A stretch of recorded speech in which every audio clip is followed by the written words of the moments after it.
ఇక మా హరీష్ రావు గారు అయితే మైక్ పట్టుకుంటే నన్ను తిడుతుండే. మాకు హోమ్ మినిస్టర్ ఇచ్చున్నారు, నెత్తి మీద టోపీ లేదు, చేతిలో లాఠీ లేదు అని తిడుతుండేము అంటే మళ్ళీ లోపలికి వచ్చి చక్క ఎట్లన్నా కానీ ఇట్లా ఉద్యమం నడిపిస్తున్నాం చూడు, జర చూసుకో అని చెప్తుండే నాకు. సో నిజంగా సంతోషం అనిపించేది. ఆ తిట్టులో కూడా నాకు ప్రేమ కనిపించేది. ఎందుకంటే నా తమ్ముళ్ళు నన్ను తిడుతున్నారు, నా వాళ్ళు నన్ను తిడుతున్నారు. ఖచ్చితంగా ఉద్యమంలో విజయం సాధించాలని ఆరాటం ఉండేది. ఒకరోజు రాత్రి 10 గంటలకు వచ్చారు, దండు నేసుకొని వచ్చాడు ఇంటికి. సరే వచ్చాడు కదా, లోపలికి వచ్చి కొంచెం కాఫీ తాగి లంచ్ టైం డిన్నర్ టైంకి వచ్చిన భోజనం చేద్దాము అంటేను, లేదక్క నా భోజనం తెచ్చుకున్న గేట్ కాడ కూర్చొని తింటా ఈరోజు నా నిరసన అన్నాడు. రాత్రి 10 గంటలకు మా ఇంటి ముందు గేట్ ముందు కూర్చొని తింటానంటాడు.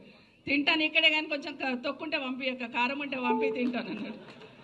సో అట్లా ఉద్యమం నడుస్తున్నప్పుడు కూడా అనుబంధాలు ఒక్కొక్క సంఘటన గుర్తు చేసుకుంటే ప్రతి సంఘటనను కూడా ఉద్యమానికి అనుకూలంగా మర్చుకున్నారు కేసీఆర్.